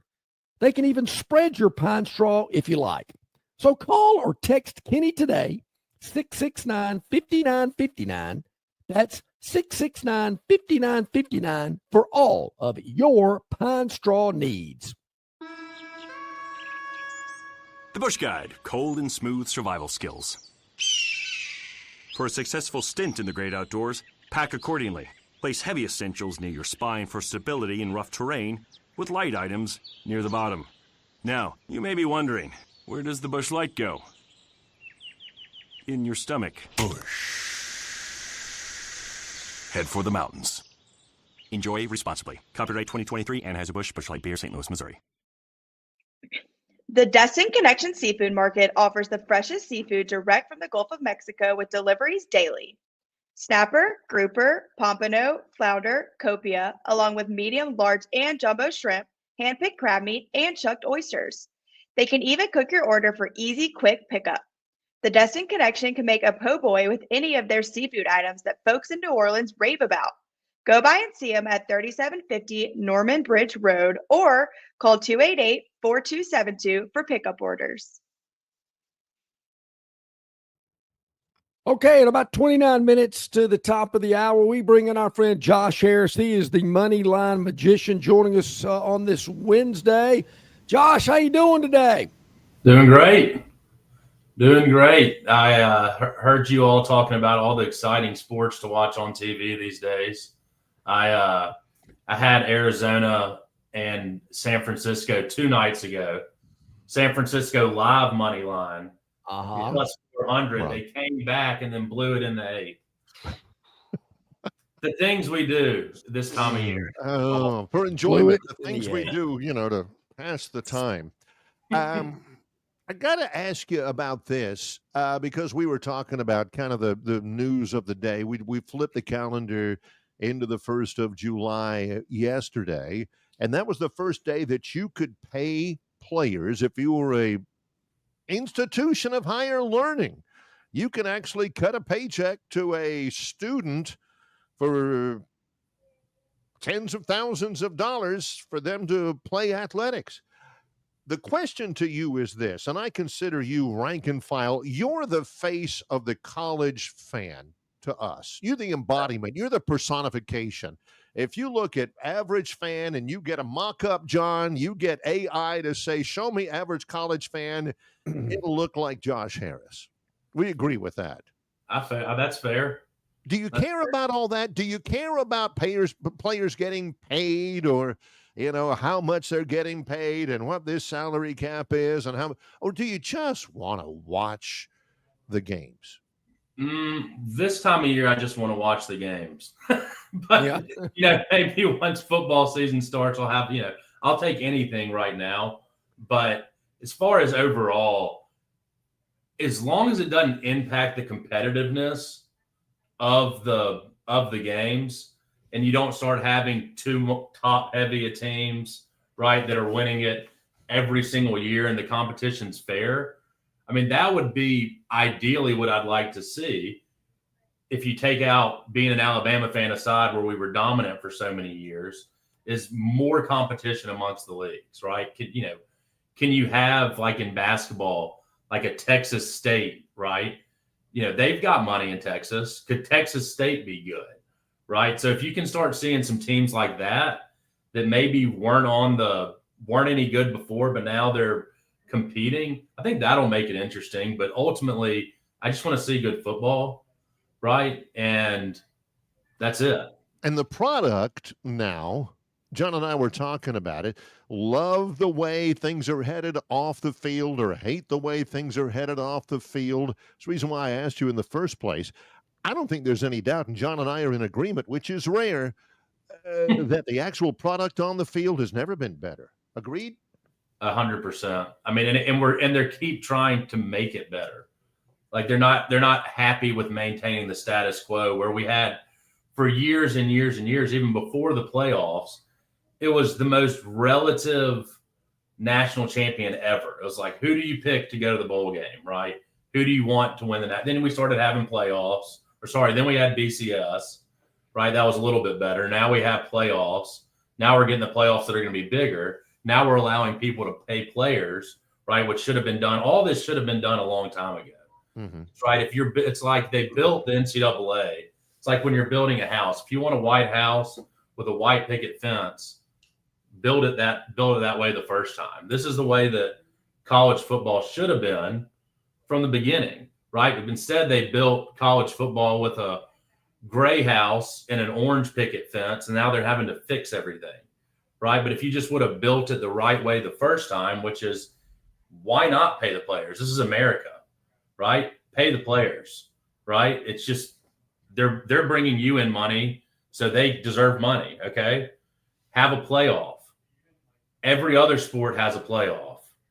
Maybe have more than 4 teams in your playoff because every other sport has more than 4 teams in their playoff. Why do you have to be so different, right? So the other sports that succeed, you're starting to see college football, which was already incredibly entertaining, become even more entertaining because they're starting to have playoffs like the NFL had, right? Players are starting to get paid and stay. Now they'll stay longer, right? I think we're going to start seeing players that would have left and gone to the NFL, like what everyone says Quinn Ewers should have done. Why not stay another year, right? You're going to get better, get drafted higher potentially, and make a lot more money. The only thing I would like to see is if we're going to start paying players, or since we're paying players, I'd like to see some contracts. Yeah, yes, I'm with you. Hang on, before John's next question, quick update. It is 8:37. All of Auburn's football commitments from last night are still committed as of this morning. I just got that. We got 23 more minutes in this live show. You never know. I'll continue to update, John. Updates will continue. You never know. I think Mark Sears is a good example of that. He stayed another year. Probably was going to make more money than he would have playing in the G League or whatnot. Yeah. Be interested to see where his future goes now. But I think we've seen it in basketball, Janai Broome as well, where guys are going to look at the big picture and say, I can make more money on an NIL deal here playing basketball than I can go sitting in the G League somewhere. Absolutely. And you've got baseball players too, right? They don't make their NIL dollars, if they can get anything, will be more than they're making in double, triple, single A. Yeah. Before they're ready to play. So I think that, you'll see baseball, not that baseball players are leaving early that often anyways, but you'll see them stay longer because those guys don't make anything once they go pro, right? Until they make MLB. Yeah. I mean, these guys playing for the Montgomery Biscuits, they're not making a lot of money. Barry kind of hinted at it. I was going to get to it. I'm just curious. Your thoughts about, the recruiting success that Kalen DeBoer and this Alabama staff have had recently. And reports are there's going to be more good news if you follow Alabama recruiting today and throughout the remainder of this week. Your thoughts about it? It's just more Kalen DeBoer positives in the offseason. It's been one of the most, from my standpoint, as an Alabama fan, obviously, everyone knows over the years, it's nice seeing nobody leave, getting good recruits again, right? And it's been an incredible offseason. We had nobody leave. Now we're getting, it's just Kalen DeBoer continues to impress in the offseason. The more he can make this his team and make it, it's hard to say separate from Saban because he's brought so much success to the college. Like, you've never seen anything like it. But if DeBoer can get his own brand, which it seems like he's doing, and he's doing a good job of selling his brand, whether it's keeping the players or bringing new players in, it makes next season pretty dang exciting. I feel like the expectations now for next season and moving forward are not that they're not always high, but I'm feeling incredible about it, which is scary, right? Feeling so good about the season coming up.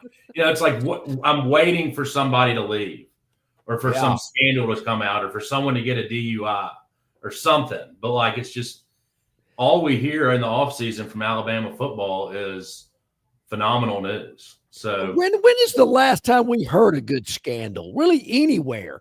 DUIs, on a drug test. Cut open the top of a convertible or something. I mean, Town menswear, Mojo's curb feelers and rims, deep sea fishing trips. I mean, where are those days going? How are we supposed to do our job?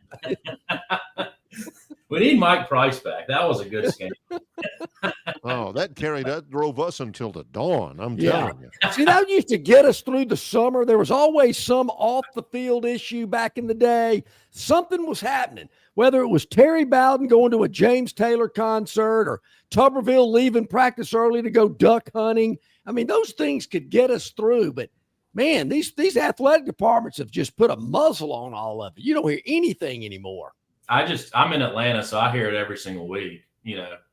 Georgia player gets arrested. Georgia player gets arrested. Georgia player was going 160 miles an hour in a school zone. I'm just making those up, but wouldn't be surprising. Wouldn't be surprising. But I don't know if you're too young, Josh, but Barry coined a thought years ago that I never really thought about it until he brought it up, maybe after one or two or three instances that happened in Tuscaloosa. He goes, I don't know what it is about up there in Tuscaloosa, but they can bury a story in 24 hours. It's over. Once 24 hours is done, it's like it never happened. I don't know. I've never heard anything negative talking about anybody in Tuscaloosa. It's been amazing. I've never heard. I thought they're just nothing happened. I've never heard. I don't know what you're talking about. Stories. Barry? Remember, Alabama is like Tommy DeVito and Jimmy Conway whenever they beat, Joey Bones or whatever. They beat him down because he told him to get a shine box. And then, I mean, it's like, boy, you can, whew, I mean. I tried to explain it, Josh. It's hard to explain. It's kind of like, well, from time to time, somebody will mention this organization called the Machine, and I'll go, what are you talking about? Never heard of it before. What? The Machine? I think one time John actually disconnected from the show for the rest of the day. I had to finish it up. I don't know what you're talking about. He didn't want any association with that. There's no machine. What? A machine? AI? You talking about a robot? What? It had a capital M. It was not. My wife's, her best friend growing up worked for Alabama, their communications department. And when all the Brandon Miller stuff was happening, that was her whole thing. She's one of the top of the communications there. And so she was, you see her, she was 6 months pregnant. You'd see her walking down the with Brandon Miller right next to her. Because she had to make sure everything was, on the up and up. He was saying the right thing. It was, so, and she's good. So, I let her know that she's doing a good job. That's what they needed, John. They just needed to put a pregnant woman beside Cam Newton on the sidelines. No doubt. That is That is genius. I mean, they had some guy with a trench coat on. Every time I saw Cam, this guy's right now, I'm thinking, wait a minute, this guy's thinking out like Clarence Beeks. You were thinking he was going to slide a folder with the orange juice futures. Oh, they slid him a folder, all right. There ain't no doubt about that. They slid him a folder. We've lost track here. We're the Hornets fans, though, speaking of Brandon Miller, did the Hornets just get Colin Sexton another 100,000, 200,000, a million, however many fans? Is every Alabama basketball fan now Hornets. I am. I mean, I didn't really care about the NBA before now. You got Colin Sexton and Brandon Miller on the same team. Yeah, that's pretty good. I mean, now I care about the NBA. I'll watch the regular season. It's pretty impressive. See, Barry, you know it's this time of year because our man John's bringing up the missing pants in Lake Martin today. So you know it's kind of that time of year. Yeah, and the wallet and everything. Josh, as always, the content's great. We appreciate the time. Thanks, man. Hey, have a good 4th of July, my man. Yep. You too. All right, buddy. We appreciate it as always. Man, we hadn't talked about the pants and the wallet. Like, was it around the 4th of July when he lost his pants? I wonder what. I don't know when he lost it, but it was around. It was spring, right before the 4th of July. When the water was low. Yeah, when the water was low. That's when that old lady found it on there, and John and I were like, "Thank you," because I mean, somebody finding Pat Dye's pants with his wallet and his Carmike 7 correct pass.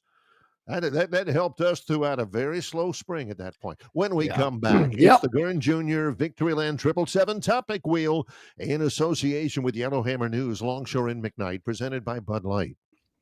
July the 7th is your last chance to take advantage of below employee pricing. Save thousands until July 7th at Stivers Ford in Montgomery. Up to $19,000 off new 2024 F-150s. That's up to $11,000 below employee pricing. Up to $15,000 off new 2024 Expeditions. That's up to $9,000 below employee pricing. And up to $11,000 off new 2024 Broncos. That's up to $8,000 below employee pricing. Take advantage of these and so many more offers during this incredible tariff buster pricing sale going on until July 7th at Stivers Ford in Montgomery, 4000 Eastern Boulevard. The following is a message from the Bud Light Party. July 4th is the most demanding holiday of the year. Justine just wants a half. Alex needs a hot dog without a bun. And Rose says her homemade veggie burgers taste just like the real thing. So this July 4th, stock up on a sure thing. Bud Light. It's a 4th of July fixture everyone can agree to agree on. This message approved by the Bud Light Party. Raise one to right now. Enjoy responsibly. Bud Light Beer, AB, St. Louis, Missouri. Don't miss your chance to win big at Victoryland Casino. Play the latest, hottest, most exciting games around with fun bonuses and big jackpots. Don't miss out on your free play. Stop by Player Rewards today and check out this month's exciting free play promotions. Come see why our players keep coming back. You'll have more fun at Victoryland Casino, where you can be a winner too. Victoryland Casino, located off I-85 exit 22, Shorter, Alabama. Must be 21 or older.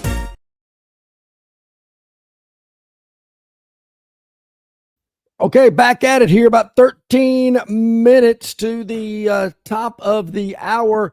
Gurn Jr.'s 777 Topic Wheel is ready to roll. We had some great topics over the last couple of days here. I'm sure we've got more coming up today as well. Coming back from Greensboro, and thanks to my great friend Ricky Hazel for checking in on the chat line about the Sportscaster of the Year award. The announcement, the banquet was on Monday.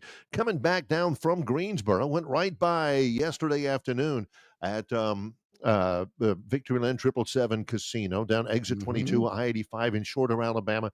This was about 3-4 o'clock in the afternoon. John, it was jumping over there. Yep. You better believe it. A great spot for over the 4th of July holiday weekend. Looking for something to do, have some fun out at Victoryland in Shorter, exit 22 off I-85, open 24/7. Go check it out. You could be a winner too at Victoryland. Highly recommend it. Great folks out there. A lot of fun. What do we got? 6 today? I think so. We can get 6. Let's do it. Let's 12 spin minutes the wheel. Yep. Here we go. Our first one stops on Big Move. Big Move. Which I think Theotis had right before the show. I think you did too, yeah. All right. Poland blow. Oh, here we go. That was a great commercial. Texas State and the Pac-12. The move is announced. It is official, but nobody signed off on it yet. The process is right at the last minute. They made the announcement on Monday. that Texas State will be in the Pac-12, and it's a big deal. Of course, they leave the Sun Belt. I've got many friends that broadcast for Texas State, fans of Texas State. We're going to be down there this fall for football, and they're a little skeptical about it because, I mean, the Pac-12 brand is strong. But John, it ain't that Pac-12. No. You got Washington State and you've got Oregon State, but you've also got Boise State, Colorado State, Utah State, Fresno State, and everything. It's kind of a good deal for Texas State in terms of travel, but I don't, when I was talking with them, a couple of them, they were a little bit skeptical about it because I mean, you got to trade a trip to Troy, which is not easy to get from San Marcos, Texas to Troy, Alabama. But, John, it ain't easy getting from San Marcos, Texas to Pullman, Washington either. I can promise you that. For baseball, for and the expense of that. That's what they were concerned about. Yeah, I'd like to know what pay NIL money to the players now. That's coming from the school. You're having to pay much more expensive. I mean, is the Pac-12 helping them out with any of these expenses? Because that's a good question. I don't know the answer, but I wonder who's next to ask. Yes, so there you go. That is all but done. I think somebody's got to notarize it. I think so too. That's about it. That's about it. All right, here we go. All right, Victoryland 777 Topic Wheel. Right on schedule. Here we go. You could be a winner to fast, but maybe not so fast. Wonder what this could be about. A little tennis action. Oh, Gurn Jr. just did that to make us pronounce his name. I throw it to the top again. Yeah. 153 mile an hour serve. First of all, let's watch this dude. 100. Eesh. Man, I'm gonna go with Giovanni. The last one, I'm not sure. His last name, Giovanni Pesci Pericard. Oh, okay. 153 mile an hour serve. Yeah, they are underway at Wimbledon. Coco Gauff has lost this morning to somebody you will have never heard of before. Hadn't heard of Coco Gauff. What are you talking about? You can get it pretty good at Wimbledon because it's a grass court and it tends to skid. It is a great surface for serve and volley because, I mean, the ball tends to skid rather than bounce and it gets on you real quick. 153. Woo, man, that's pretty. David Palmer ain't even that fast. Nah, I like that. I'd love to see a guy in Wimbledon just tap it over the net to serve it one time, kind of freak him out. Because you're back way back beyond the baseline. That's all you got to do. Bink. Just tap it, dink one over there. Yeah. Yeah, that's good. That's a good one. All right, little Wimbledon action today. I like that. 4 more to go. Let's see what we got on the Gurr Jr. Victoryland 777 Topic Wheel. Still crushing. This is about Longshore and McKnight. Yes, no doubt. No, maybe not. Maybe something else, but it's still applicable. Oh, yeah. This is Shohei. Watch this. Watch this. Let's do it. Right center. Wow. Impressive. That is way out of there. Number 30 for Ohtani.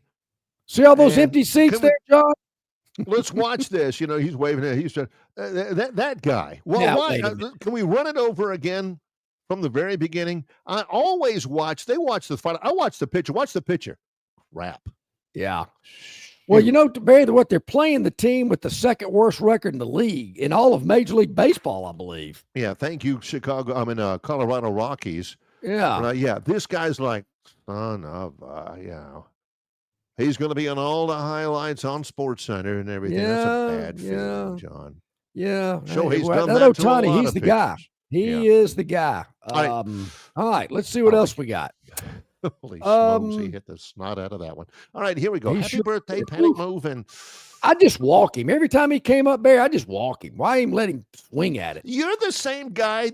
John is that guy who will tap a serve over the net and walk somebody. Sure. John's looking for the angle. Yes, no doubt about it. I don't care if people will think I've Panic Move. Oh, yeah. I wonder about this. Giannis Antetokounmpo is a free agent. He might end up going. They don't want that to happen. They want to make sure they have all the money they need. They signed Miles Turner, $25.5 million a year. They want to strengthen it. They did that in order to afford that. They waived Damian Lillard, who's going to be a Hall of Famer. Okay.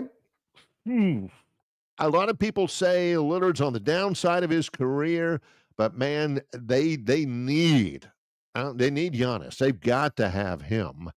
They won the title in 21. They haven't done much in the playoffs since there. So is that a panic move? A lot of people are saying so. Basically sacrificing Damian Lillard to make sure they have enough money. They signed Miles Turner to make the team competitive, to keep the team competitive, but they're trying to free up money for Giannis and keep him there. Well, you got to have somebody with him, though, too. I don't get that. No doubt. Got to have some players around him. That's right. All right, couple of more left. Hey, blue and green. I thought it was blue and yellow. It's always blue and green. It's always blue and green. Yes. Okay. Happy birthday and qualified. Qualified. All right. Let's see. I'm going happy birthday on this one. Whose birthday is it? Whose birthday is it today?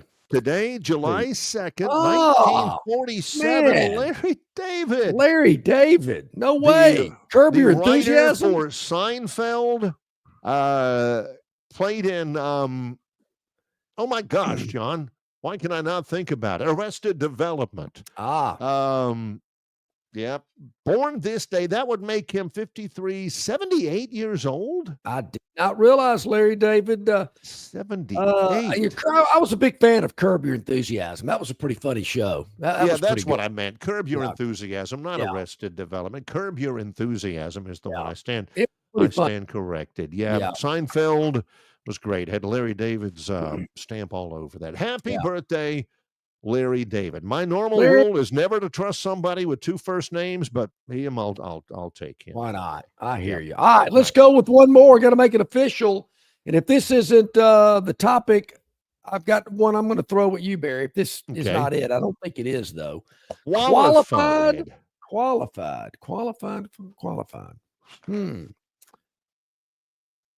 Oh, how about that? The Open and Great Britain. Our buddy Colin McCrary was talking about the Open. How about this? Amateur. Does he chip it in? Uh-oh. He's in. It's in the hole. He's in. It's in the hole. I was on 18 to qualify for the Open. He's on 18. He needs to chip it in to qualify. Kid does it. Give me his name again, Gern. Let's scroll up to the top here, man. That's impressive. Look at this. Yeah. Man. Richard Teeter. Yeah, there. Yeah, was it Richard? I didn't see that. That's Richard Teeter. Yep. Yeah. Barry, they call it the Open. Kind of like the university. The university. Can you imagine? A friend of mine, John and I have a mutual friend. You may never have heard of him, but he's a great guy. His name is Tolver Dozier. I've known him ever since he was in school at Troy. Yeah. John knows him real well. He's a golfer. And for Troy one year, he holed out on the final hole in order to earn an NCAA championship. That's correct. Yeah, on his final swing. I've not seen that happen often, but it happened to him. No, and that young man that just qualified for the Open, big time. Hey, Theodis lets us know it's also Lindsay Lohan, which I have no interest in her, and Margot Robbie's birthday.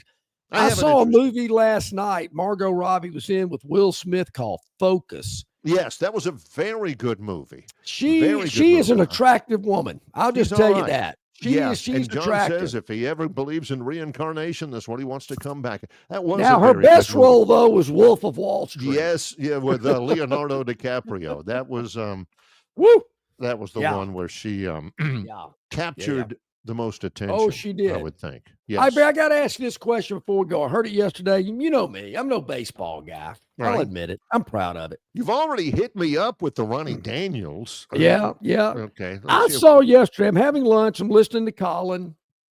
The New York Mets are paying Bobby Bonilla $1.2 million till 2035. That's yesterday was Happy Bobby Bonilla Day. Now, he played with Barry Bonds. He played with Andy Van Slyke. He played for the Pirates for years, and he was pretty good. Big switch hitter, da-da-da. The Mets signed him to a contract. And, a lot of it's deferred. It wasn't all of it. He didn't want all the money at once. But, yeah, they call it Happy Bobby Bonilla Day because every July 1st, the next year of his contract kicks in. John, he ain't played in 20 years. No kidding. I'm thinking this guy, how old is he? Yeah, that is true. Bobby Bonilla. And, again, you got guys, like Bond still makes $1 jillion a year in endorsements and stuff like that and investments and stuff. Bonilla ain't going to do anything. He is still getting paid. Like, I guess the Mets could call him up, put him in uniform, and I guess so, sure. It is a player's contract. Yeah. And every year, I don't know if it's a lump sum, direct deposited into the Bonilla bank account, $1.2 million. But the thing that's the kicker, the thing that makes it even that much more poignant, is he was terrible with the Mets. Yeah. Terrible. No kidding. He was horrendous with the Mets, and they're still paying him. All right. So, folks, really? 4th of July. No Auburn football coach reference?